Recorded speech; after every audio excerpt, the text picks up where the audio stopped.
아빠와 함께하는 세계사 제32장 길 트는 서부 루이스와 클라크의 미국 서부 탐사. 그 무렵에 미국 땅에서 살던 사람이 동쪽을 쳐다보면 보스턴과 뉴욕 변두리의 빈민가가 유독 눈에 띄었을 거야. 그러나 그 사람이 서쪽을 향해 돌아서면 그 앞에는 참으로 아름다운 풍경이 펼쳐져 있었단다. 드넓은 벌판들과 울창한 숲들과 치솟은 산들이 미국인들의 발길을 기다리고 있었어. 최초의 13개 주의 바로 서쪽에 중서부 준주가 놓여 있었어.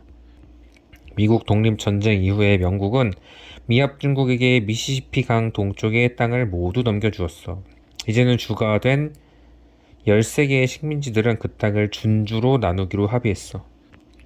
한 준주에 일정한 수의 인구가 들어차면 하나의 주로 인정받고 미합 중국에 편입되었어. 지금까지 테네시와 켄터키의 두 준주가 주로 승격했단다. 그 나머지 땅은 아직 인디애나 준주, 북서 준주, 미시시피 준주 등의 세 준주로 갈라져 있었어. 대통령이 된 토머스 제퍼슨이 나폴레옹한테서 루이지애나 준주를 사들였어. 이제 미국은 미시시피 강 저편에까지 이르는 서부의 땅을 갖게 된 것이었지. 제퍼슨은 미국인들이 그 땅의 곳곳에 마을을 짓고 농장을 일구어 주기를 원했어.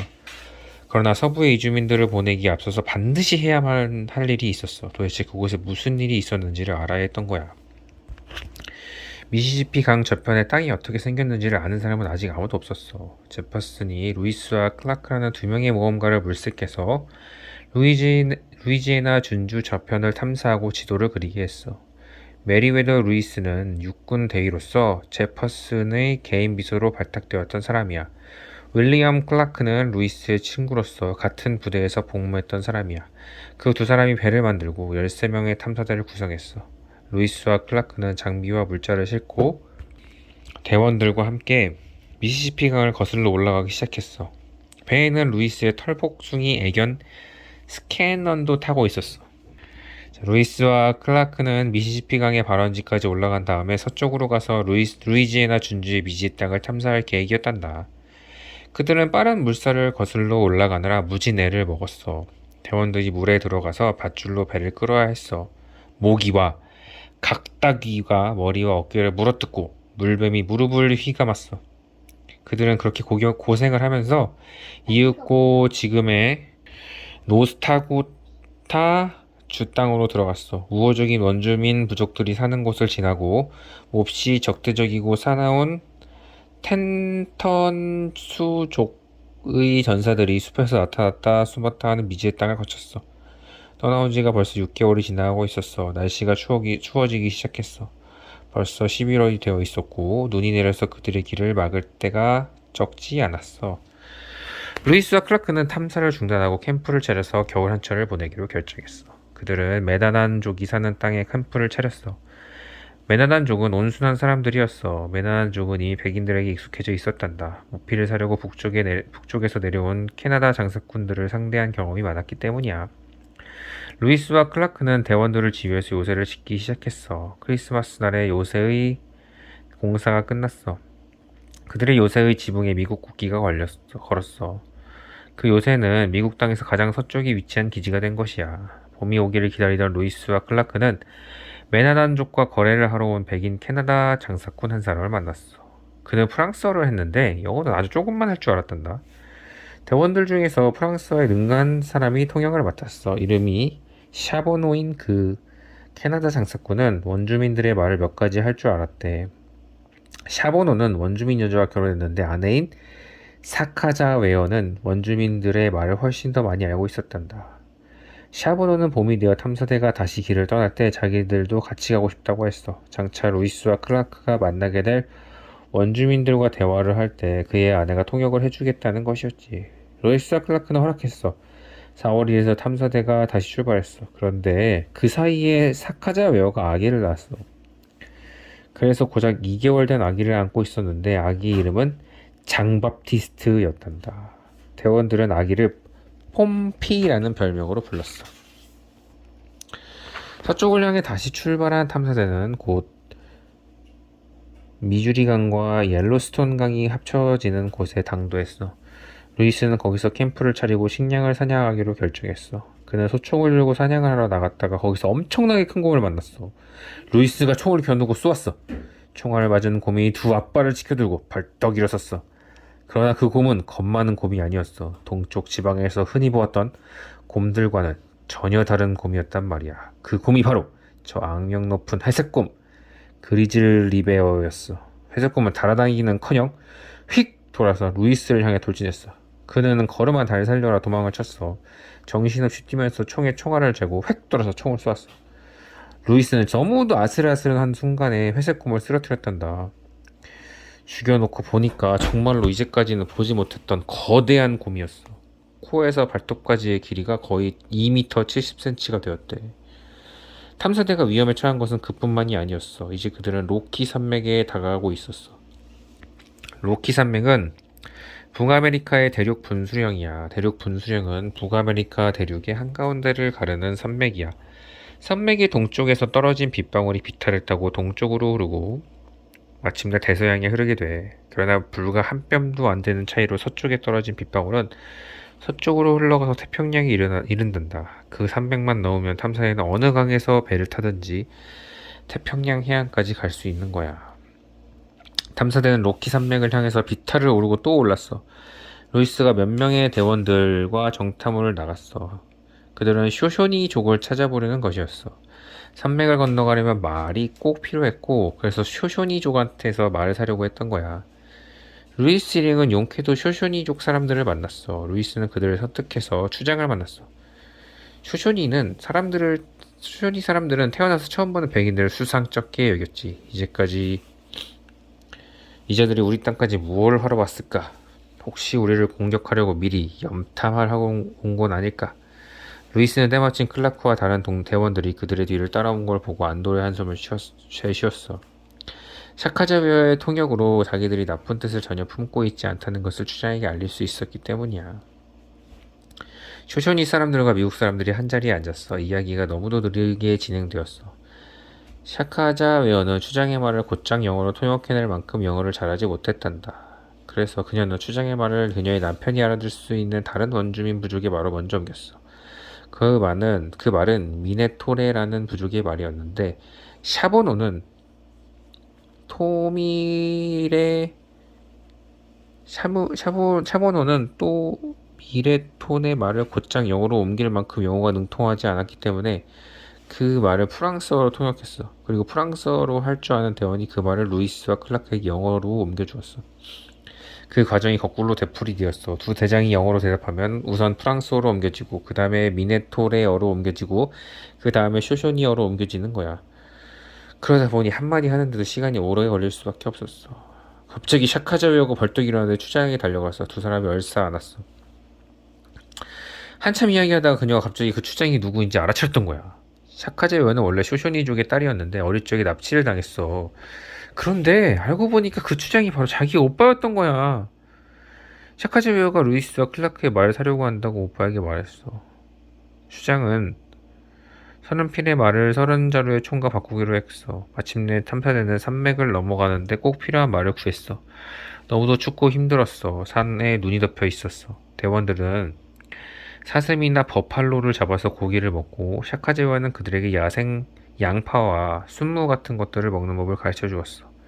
이윽고 그들은 풀이라고는 거의 없는 벌고숭이 바위산에 눈과 얼음이 덮인 곳에 당도했어.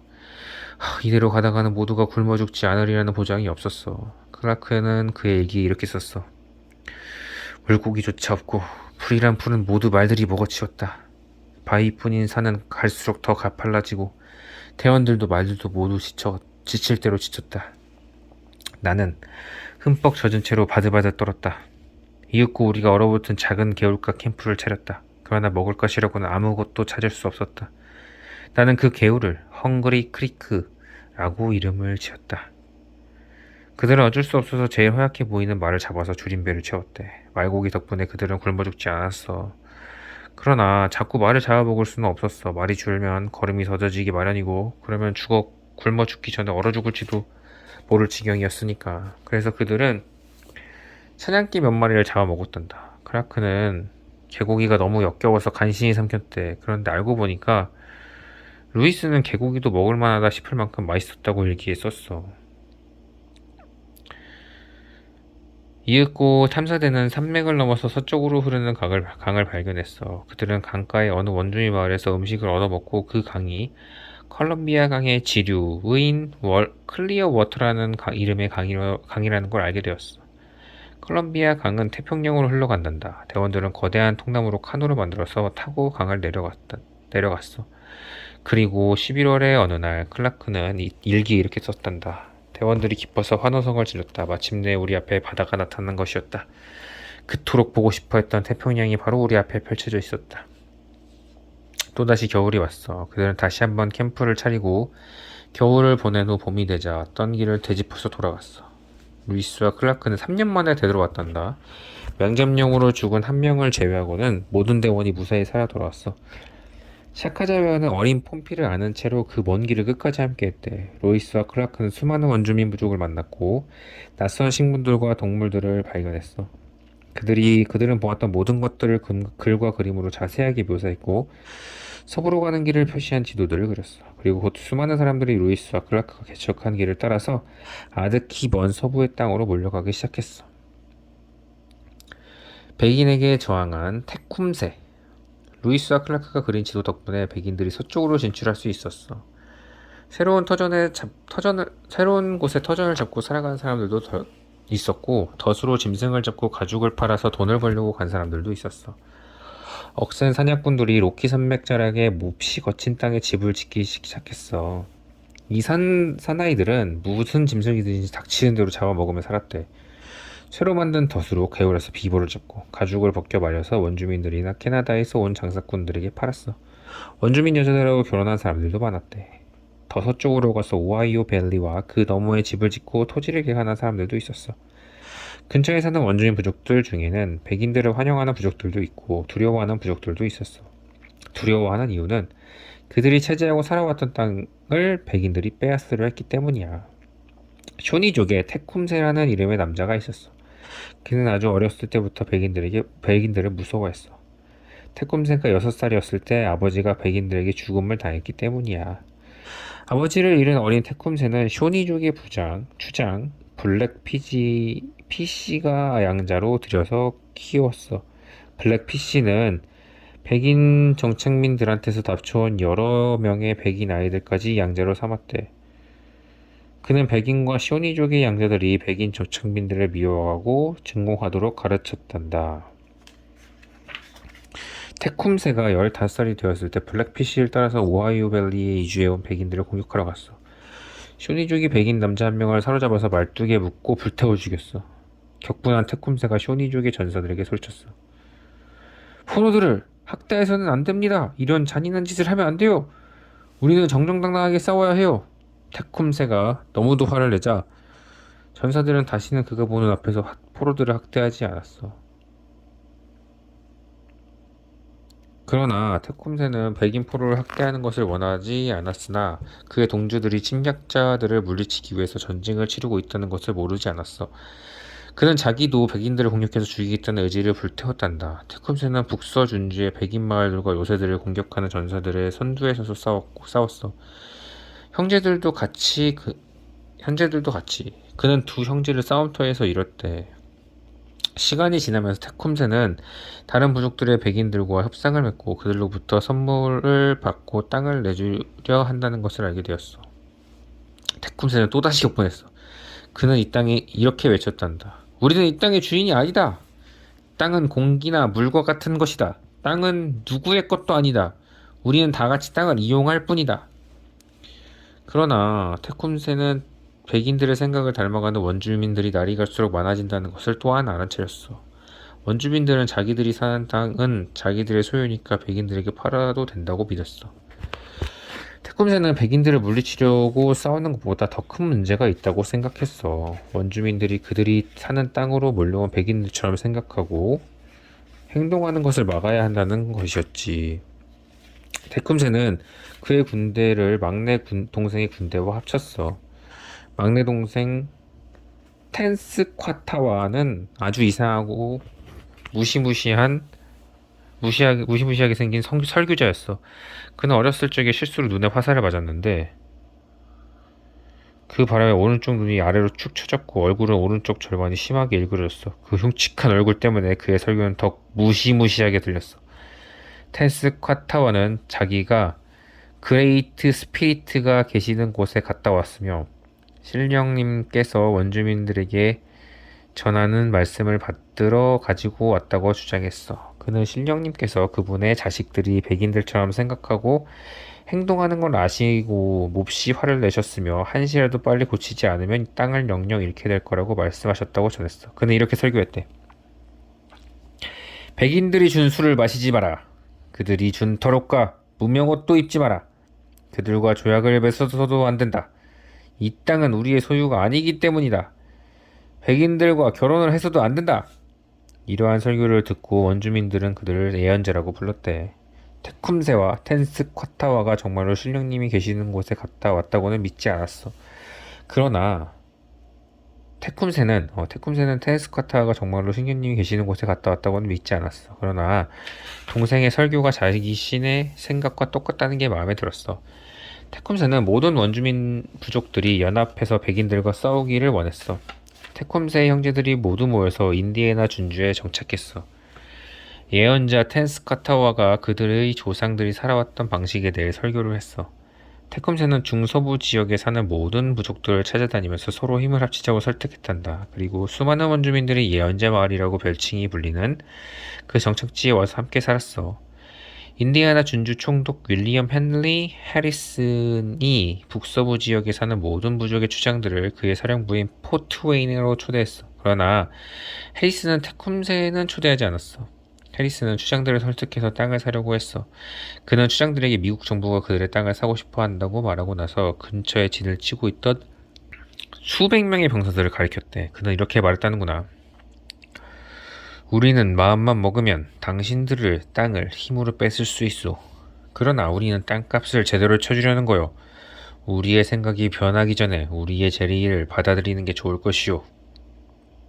테쿰세가 염려했던 것이 바로 그 제의였어. 그러나 병사들을 보고 겁을 먹은 추장들은 1,200만 제곱킬로미터의 땅을 넘겨주면 7,000달러를 주겠다는 헬스의 제의를 받아들였어. 그러나 거래가 이루어졌다는 소식을 듣고 분노한 수많은 원주민들이 예언자 마을로 몰려왔어. 싸우기를 즐기는 원주민 전사들이 한 곳에 모이고 있다는 사실을 한 해리슨은 예언자 텐스카타와에게 전령을 보내서 이렇게 말했단다. 내가 당신을 워싱턴으로 데리고 가서 우리 백인들의 위대한 아버지를 만나게 해주겠소. 해리슨은 예언자가 미국 대통령을 만나보고 백악관과 워싱턴시를 구경하고 나면 그만 기가 질려서 다시는 백인들에게 저항하지 못하게 될 것이라고 생각했던 거야. 테쿰세는 예언자 대신에 자기가 가겠다는 단병과 함께 전령을 돌려보냈어. 워싱턴에 가겠다는 게 아니라 총독부 사령부에 가겠다는 것이었어. 그는 400명의 무장한 전사들과 함께 8척의 카누를 타고 그곳으로 갔어.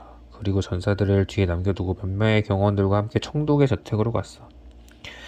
테쿰세의 모습을 본 어느 미국 병사는 이렇게 썼단다. 그렇게 멋있는 사나이는 내 생전 처음 보았다. 키가 훤칠하고 큰 몸이 아래 위로 쭉 뻗었고 머리에는 화려한 깃털을 꽂은 모습이 너무도 당당하고 위엄이 서려 있었다. 테쿰세는 저택 안으로 들어오지 않겠다고 버텼어. 근처에 나무 그늘에서 기다릴 테니 총독이 거기로 나오라는 것이었어. 밖으로 나온 해리슨이 부하들을 시켜서 나무 그늘에 의자를 갖다 놓았어. 테쿰세는 의자를 치우고는 손짓했어. 그는 이렇게 말했어. 신령님이 나의 아버지이시고 땅은 나의 어머니이시다. 나는 어머니의 품에 안길 것이다. 그리고 그는 풀이에 앉았어. 해리슨과 그의 장교들은 의자에 앉았지. 테쿰세가 입을 열었어. 당신들은 이 땅을 훔쳤다. 아무도 당신들에게 땅을 팔 수는 없다. 이 땅은 어떤 부족이나 어떤 주장의 것이 아니다. 이 땅은 우리 모두의 것이다. 나는 지금 모든 원주민들의 뜻을 당신들에게 말하고 있다. 나는 그들 모두의 지도자이기 때문이다. 우리는 이 거래를 인정하지 않는다. 그건 겁 많고 욕심 많은 자들의 소행일 뿐이다. 해리슨이 말했어. 나는 이 거래를 물릴 수 없다. 그리고 당신네 부족들은 제각기 다른 말을 쓰고 다들 따로 멀리 떨어져서 산다. 그런데 어떻게 당신이 그들 모두의 뜻을 대표한다는 것인가? 테쿰세가 코도 숨쳤어. 우리도 미국하고 똑같다. 부족들이 다 독립되어 있지만 침략자들과 싸울 때는 당연히 서로 힘을 합친다. 당신이 무언데 우리한테 이래라 저래라 간섭하는가? 해리스는 할 말이 궁했지. 그러나 그는 거래를 절대로 물릴 수 없다고 우겼어. 테쿰스와 전사들이 돌아간 후 테리스는 곧 전투태세에 들어갔어. 그는 워싱턴에게 전령을 보내서 병사들을 더 보내달라고 했어. 테쿰스도 전사들을 더 끌어모았어. 그는 동생인 예언자에게 자기가 돌아올 때까지 아무 행동도 하지 말고 기다리라고 말해놓고 급히 남쪽으로 내려갔어. 남쪽에 사는 촉토족을 만나서 백인들과 싸움에 가세해달라고 설득하려는 것이었어. 그러나 촉토족은 거절했어. 그리고 테쿰세가 돌아오기 전에 해리슨이 부대를 이끌고 예언자 마을로 와서 티피커누 강둑에 진을 쳤어. 예언자 텐스쿼타와는 테쿰세가 돌아오기를 기다리지 않았어. 그는 원주민들에게 그의 마술이 백인들의 총알을 못쓰게 만들 것이니까 안심하고 해리슨의 부대를 공격하라고 말했단다. 그러나 전사들은 그의 말을 믿고 공격을 시작했어. 그러나 테쿰세의 지혜를 받지 않은 그들은 아무 작정 없이 무턱대로 쳐들어가기만 했어. 오합지졸이었던 거야. 해리슨의 부대는 대오를 갖추고 사격을 했어. 수십 명의 원주민 전사들이 쓰러졌어. 예언자의 마법이 통하지 않았던 거야. 예언자가 도망쳤어. 겁에 질린 원주민들도 도망쳤어. 하리스는 예언자 마을로 쳐들어가서 마을을 불태워버렸어. 그는 심지어 마을에 무덤을 파헤치고 시체를 꺼내서 던지라고 명령했어. 다시는 원주민들이 그곳에 모여 살지 못하게 하려는 것이었어. 남쪽에서 돌아온 테쿰세는 마을이 불타 없어졌고 전사들이 뿔뿔이 흩어졌고 예언자가 실은 사기꾼이었다고 하는 말이 여러 부족 사이에 퍼져있다는 사실을 알게 되었어. 몇몇 충성스러운 전사들이 남아있었어. 그들은 싸움이 한창일 때 마을을 빠져나가던 예언자를 사로잡아서 묶어두고 있었어. 테쿰세는 동생의 목에 칼을 대었지만 그치는 못했어. 테쿰세는 다시는 자기 앞에 나타나지 말라고 하면서 예언자를 풀어주었단다. 그 후 20년 동안 예언자는 이 마을 저 마을 떠돌아다니는 초라한 거지로 살았단다. 원주민 부족들을 하나로 묶으려 했던 테쿰세의 노력은 실패로 돌아가고 말았단다. 끝.